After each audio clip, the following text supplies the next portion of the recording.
Pada modul 2 ini, kita akan membahas tentang teori dasar warna.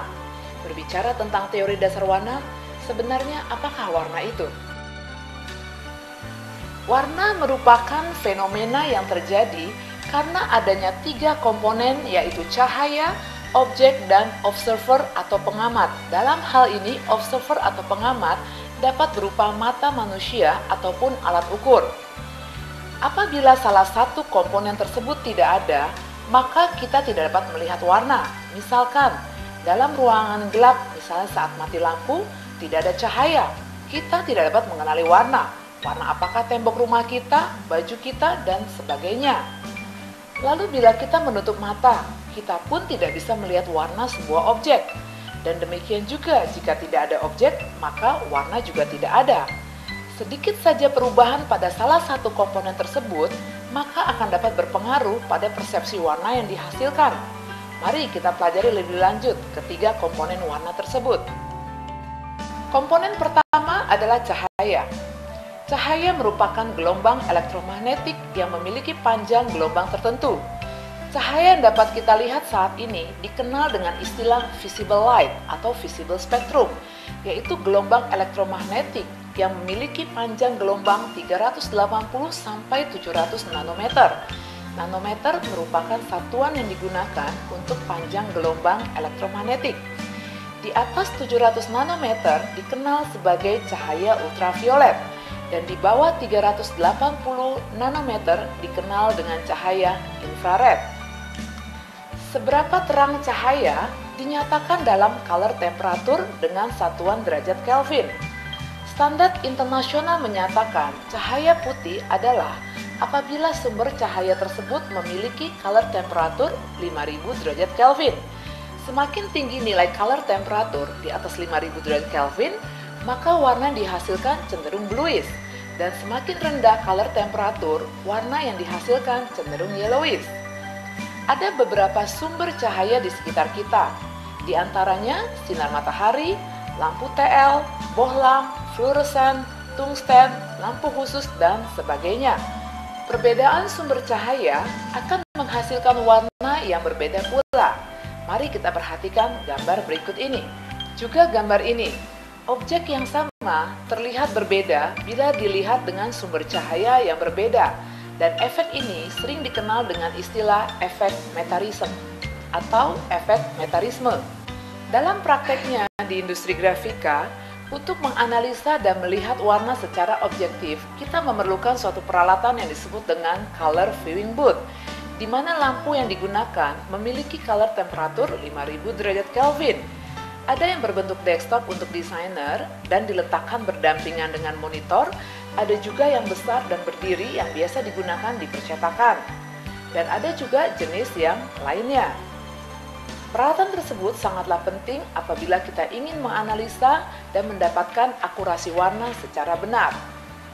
Untuk mengetahui apakah lampu atau sumber cahaya yang kita gunakan menggunakan color temperature 5000 derajat Kelvin atau tidak, ada tools yang bisa kita gunakan yang disebut dengan light indicator. Light indicator berupa kertas khusus di mana bila kita letakkan light indicator tersebut di bawah lampu 5000 derajat Kelvin, maka warna akan terlihat solid. Dan sebaliknya, jika lampu tersebut tidak menggunakan 5000 derajat Kelvin, maka akan terlihat gradasi atau bending. Ketika cahaya mengenai suatu objek atau benda, maka permukaan objek tersebut akan merefleksikan atau menyerap atau meneruskan cahaya.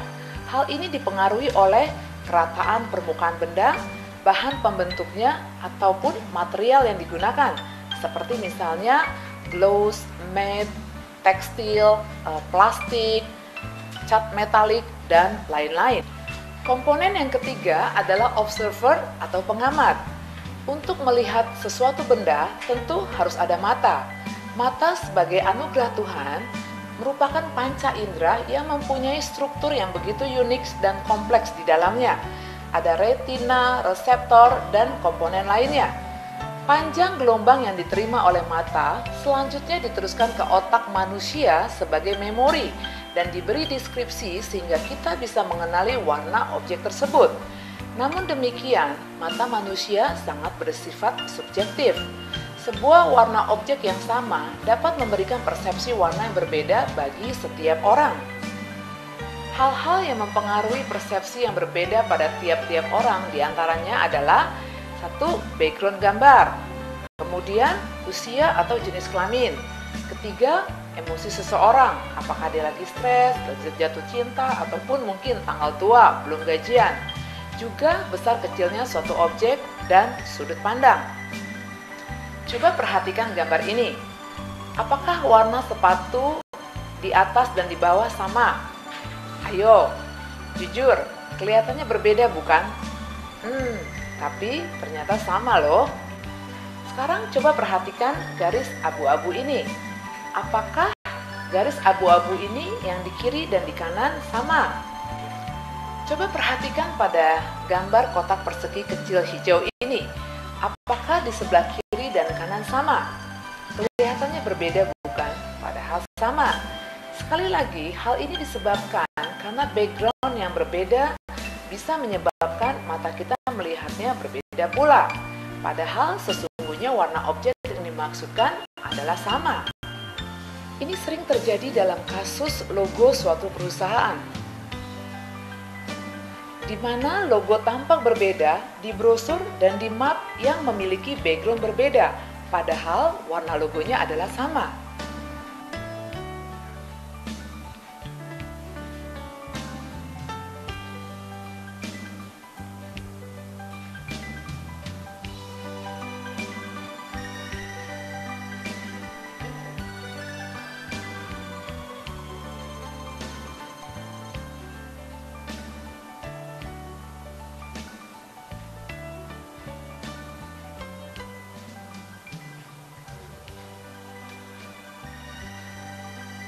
Nah, kalau gambar ini, dapatkah Anda melihat angka berapa yang ada di gambar tersebut? Kalau Anda benar menebaknya, dipastikan Anda tidak buta warna dan dapat melamar jadi desainer grafis ataupun quality control pada percetakan. Kalau mata manusia sangat bersifat subjektif dalam menilai dan melihat warna, maka alat ukur bersifat objektif dalam melihat warna. Alat ukur yang biasa dipakai dalam menilai dan mengukur warna disebut dengan spektrofotometer dan kalorimeter. Beberapa contoh jenis spektrofotometer diantaranya adalah I1 Publish, Spectro Eye, DTP41, dan juga Tehcon spektrofotometer. Nah, kita sudah mempelajari teori dasar warna. Dan key point yang harus kita ingat diantaranya adalah pertama, dalam melihat warna, ada 3 komponen yang saling mempengaruhi, yaitu sumber cahaya, objek, dan observer atau pengamat. Yang kedua, standar cahaya putih secara internasional adalah 5000 derajat Kelvin dan gunakan color viewing booth dalam menganalisa warna secara objektif. Yang ketiga, mata manusia bersifat